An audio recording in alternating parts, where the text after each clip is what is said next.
With the Prime Minister warning that Nigel Farage's policies will lead to an economic meltdown. Let's have another listen to what he said just an hour ago. That's the question you have to ask about Nigel Farage. Can you trust him? Can you trust him with your future? Can you trust him with your jobs? Can you trust him with your mortgages, your pensions, your bills? And he gave the answer on Tuesday, a resounding no.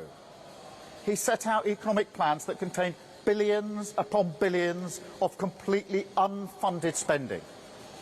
Precisely the sort of irresponsible splurge that sent your mortgage cost, your bills and the cost of living through the roof. It's Liz Truss all over again. Now, in opposition, we said that she would crash the economy and leave you to pick up the bill. And we were right. And we were elected to fix that mess. Now, in government, we're once again fighting the same fantasy. The same fantasy, Emma. And just putting the details of this to one side, as I said at the beginning, extraordinary that the Prime Minister has to cobble together a press conference to ward off what can only be seen as a threat from a party that has 5 MPs. That just tells us all, doesn't it, how the political terrain has completely changed. Yeah, Reform have put the fear of God into them clearly, and it's actually quite remarkable because it's politically naive from Keir Starmer to actually address this in the first place. As you say, sort of devoting a whole press conference to it, is presenting Reform not only as the opposition, completely ignoring the Conservative Party as irrelevant, but is also positioning them as a viable option as the next ruling party, as the next government. Yeah. And I think the reason why, obviously, Labour have gone into a panic mode over this is because where Reform have outflanked the Conservative Party on the right on issues to do with immigration, cultural issues, fighting against progressive causes, they're now have clearly taken the line, the decision tactically to outflank the Labour Party on the left economically by criticising and saying that they would reinstate a lot of those things that the Labour Party is saying that they're now going to cut. Lots of things that are, quite frankly, very unpopular with the British public. Now, I don't necessarily think that Reform are doing this purely for strategic reasons. Obviously, as this shows, this is strategic gold, and Nigel Farage is very good at leveraging what little power he has. He did the same thing with Brexit and is now doing the same with the few MPs that the Reform Party have. This also resonates with the British public, and I think that that is the reason why Keir Starmer is obviously so fearful. Yeah, I completely. And it's not just, I mean, there's loads of statistics you can throw at this. More people voted for Brexit than voted for this current Labour government. There's stats like that out there.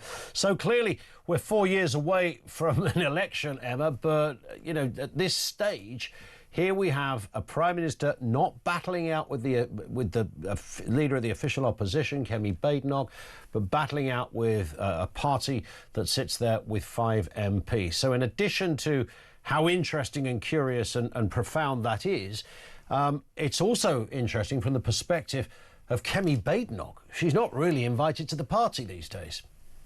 Yeah, it's not a good sign for the Conservative Party. There is the other aspect of this, as you say, 2029 is very far away. It puts the Conservative Party in a position where really the ground that they would need to argue for is to be right-wing, more right-wing, on those issues to do with borders. Actually, Robert Genrick is being a lot more outspoken on those things than Kemi Badenoch is at the moment. But also to take back the territory of being to the right on economics, because of course, as you say, Reform have been, they have made the argument for low tax, but also more public spending on certain areas, nationalising certain parts of the economy like steel, 50% of utilities they've talked about nationalising. So there is an area there that does open up for the Conservatives in the long term if they wanted to kind of return to the Thatcherite line. But of course, the problem there is that the electorate has moved on from that kind of thing. I think that the Reform Party appeals so much more to the majority view of the British people. And as you say, this Labour Party, they might have so many more seats, such a large majority, but they have a large majority on a historically low share of the vote. So even though it looks as if they've got a large majority, actually the security of this government is quite fragile in terms of popular opinion. And I think that the Labour Party are aware of that. The local elections have shown that. And actually, if the Conservative Party don't start to up their game, then frankly, it is just the case that Reform now, at least in terms of public debate, are the opposition. Couple of points that have come in on this. Phil Down says Starmer says that Nigel has billions of unfunded tax cuts when Labour borrowed 20 billion last month alone. So there's that. Thank you, Phil, for that. And Sean in Bridlington says the bond yields and the economy are worse under Starmer and Reeves today than they were under Truss and Kwarteng in 2022. Again, another fair point on this one. We will see and watch this one popcorn in hand as this develops over the coming years. Plenty of material for us, I guess. Now, here's a man who we, of course, really believe wants to be the Tory leader, Robert Genrick. This is fascinating. Robert Genrick decided to go out with a little camera crew, he's the Shadow Justice Secretary, of course, and release a video on X showcasing the amount of people who jump the barriers at train stations. He was down there on the tube. Let's have a look at what he found. Excuse me, do you think it's all right not to pay? Seriously, why do you go back through the barrier and pay? Do you want to go back and pay like everybody else? Do you think it's all right not to pay? Why don't you go back and pay? You can say off as much as you want. Oh, no, but everyone else has to pay. You're carrying a knife, you say? Nearly 1 in 25 people using London's public transport aren't paying for it. So there's 8 officers down there, but 1 minute away, that gate's wide open. It's also just annoying watching so many people break the law and get away with it. Or at least most of it. Right, should we go over here to these guys here? Excuse me, gents. Hello, hello. You're on camera, mate. You're bang to rights. Just step to the side and... All right, thanks very much, guys. It's the same with bike theft, phone theft, tool theft, shoplifting, drugs in town centres, weird Turkish barber shops. It's all chipping away at society. The state needs to reassert itself and go after lawbreakers. Robert Jenrick has turned into Dog the Bounty Hunter. Wow, he's out there catching the bad guys, it seems, Emma. I've got a lot of respect for Robert Genrick. I think actually the campaign that he's run after the leadership election campaign has been much better than the one when he was actually trying to become leader of the Conservative Party. Yeah. This isn't the first video of this kind that he's done. He's been really going out there and getting stuck in. I think a lot of people will look at this with admiration, actually noting the courage to go up to people on London's public transport, because as he said there, people do carry knives. And there's been a lot of talk recently, not just about fare dodging, I see it all the time, but also about the general standards of the public space. On the tube, for example, the Bakerloo line is completely plastered with graffiti. It just seems to be getting worse and worse and worse. And the message that this sends to people who live here, people who visit here, is that London is an increasingly lawless city. And so I think actually Robert Genrick is putting himself in. He's doing something very interesting that I don't think that we've seen another politician do before. He isn't the leader of the Conservative Party, but he's acting as if he is. In the sense that he really is going out there, getting stuck in, making sure that he is representing the public's views, publicly using new media and so on. And he's doing a service. It's not just political, but he's sort of, as you say, Dog the Bounty Hunter style. Louis Theroux. I mean, it's all kind of happening here. I don't know. I hope he doesn't follow all of Louis Theroux's ideas, because that would take us to an interesting place. But I like it, and I think if you want to, we talked about this yesterday.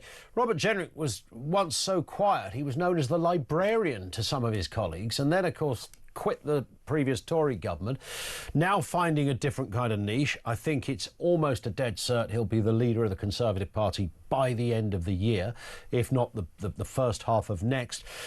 And this kind of thing does it does work. It does sell on the doorsteps. This makes him look like he's in touch. It also has another effect, of course, because the person responsible for all of those trains in London is Sadiq Khan, the Labour mayor. He's losing £130 million a year through fare evasion. You haven't seen Sadiq going down there and doing that, but here's Robert Jenrick, literally with his sleeves rolled up, looking the part, got the kahunas to do it.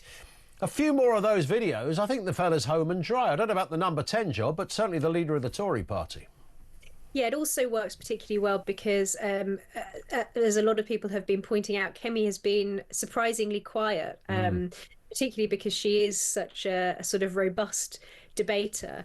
We haven't seen as much of her as I think many people would have expected. And so to see Robert Jenrick going out and actually exposing the sorts of things that Londoners, British people, not just here in London, he's gone and explored the issue of bins not being collected as well up in the north. You know, he's going out there and he's exposing what British people are putting up with every day, and he's doing so in a way that is remarkably relatable for a politician. Yeah, it's very accessible, isn't it, to see him in that way. If you compare him to Keir Starmer in the clip that you used earlier, he's doing those hand gestures that everybody sees as a mark of an untrustworthy politician. He hasn't seemed to be able to ditch that sort of very stilted, wooden politician hand gestures. By comparison, you know, it doesn't look as if Robert Jenrick is rolling his sleeves up just for the optics. He really is getting stuck in, and I think people admire the authenticity of that. I think they admire the fact that he's drawing attention to things that are actually making their lives worse. And of course, he must have one eye on the leadership of the Conservative Party, and I think that would make it would make an interesting difference to these dynamics with reform, because they're in between now and 2029, of course. That is a long period of time, maybe not in political terms, but a lot can happen. And so it really is all to play for. And it would be interesting to see what happens if Robert Jenrick does at some point in the next couple of years become leader of the Conservative Party. Yeah, and when, of course, he was vying for the position of leader of the Tories, he made no secret that he thought that he had a very big sympathy and understanding of Reform UK, something that Kemi Badenoch didn't quite go as far as he did. So that would perhaps bode well for many voters. Let's have a look at this story. Emma, Britain to unleash army of hackers on Putin. Defence Secretary John Healey announcing a £1 billion investment in AI and a cyber and electromagnetic command to counter hostile states like the Russians. Yeah, what do we make of this? It sounds like something from a film, doesn't it? The cyber and electromagnetic command. I find it quite exciting. I mean, the proof of these things is always in the pudding. It's almost a surprise that we don't have something like this. If this really is an announcement, you would have hoped that we would have had, you know, at least maybe not publicly known, but it seems as if it might not necessarily be the most wise thing to announce, to let China and Russia know that we're looking into doing this. Now, according to the report on this, in the last 2 years, the MOD alone has been subject to 90,000 cyber attacks from hostile states like Russia and China. We've seen the same thing with companies, Harrods, Co-op, and personally distressing to me, M&S, which still, I think, doesn't have its online orders up. No, it's still up the chute, isn't it? Really devastating cyber attacks. And so I think, I mean, it's obviously something that Britain should be doing. It's very important. It's the future of warfare. Despite the fact that it's so excitingly named, I would at least like to hope that some of this stuff has already been going on behind the scenes. But it also involves things like using AI for warfare to connect together the RAF, the Navy, and the Army. So it seems like an exciting announcement. But like I say, the proof of the pudding is always in the eating. Indeed. Let's move on to Angela Raine. She's ruled out decriminalising cannabis despite admitting to taking all sorts from paracetamol to codeine. While Sadiq Khan, of course, wants it legalised, and Dorset Police Chief, who spoke to us yesterday, says it should be treated like crack. Have a listen. No, they're wrong, actually, and I'll tell you why. They should reclassify it as a Class A drug. Now, I know that is counterintuitive, and that is the exact opposite of what Mr. Khan is asking for. But I think that there is some really good evidence now. Since 2016, there has been more evidence coming out of those areas which have decriminalised or legalised. And when you look at that and you look at the epidemiology, you can see birth defects, cancer, other issues are increased in those areas where it has been decriminalised. That's what David Sidgwick, the crime commissioner for police and crime commissioner for Dorset, told us yesterday, Emma. And today, Angela Raine, who I absolutely sure I can't be bothered to look, frankly, but I reckon if I did, I'd find loads of examples where she's called for the decriminalisation of drugs, particularly like cannabis. But of course, you get into office and something rather different happens. You know, I don't know whether they just can't be bothered with the argument or whether a top civil servant says, don't go there. Yeah, I wonder whether it's another case, the Labour government, of the rubber meeting the road, and maybe the realisation that on the one hand, there are benefits to legalising cannabis. You can get tax money from it. I think it's quite a complicated issue, because I do appreciate that a lot of libertarian conservatives have some very good, strong arguments on this. But on the other hand, it does cause things like psychosis. I've seen what weed has done to people, and I think that it's a really evil substance. So it's very interesting, particularly coming from Sadiq Khan calling for this to be legalized. He's not obviously not calling for the production of cannabis to be legalized. I think he's talking about possession and possibly the dealing of cannabis. But it just contributes to the same sense that of, like we were saying earlier with the fare dodgers, of London becoming increasingly lawless, and actually those who are in positions of authority in London, and Sadiq Khan being the figurehead of that authority, a sense of a sort of disregard for common sense, because cannabis, of course, is wrapped up in so much crime, and crime is such an enormous problem in London that this just seems like a completely self-indulgent suggestion that maybe he thinks will garner him some votes amongst cannabis users, or perhaps even dealers. And just on the point of Angela Raine, you just know in X amount of years' time, when she's no longer in office, she'll give an interview with someone. She'll say, "Well, I never believed that, but collective responsibility. I had to say it, but no, I would legalise it." You can see that coming round the tracks. And final one here: Brits have warned that drinking water could run out in some areas in just 10 years. Ministers have warned that mass immigration, climate pressures and crumbling infrastructure could leave parts of Britain without drinking water in a decade. I mean, this is a harrowing prediction that almost came out of nowhere. I know the Environment Secretary Steve Reed has sort of fast-tracked 2 new reservoirs. Reservoirs are a little bit like prisons, for some reason it's just a big hole, right? Basically, it's a big hole with a pipe attached to it, and then it rains and fills it in. But for some reason, we haven't built a reservoir since about 2000 or something crazy like that, possibly even before. But we could be without water altogether in some areas.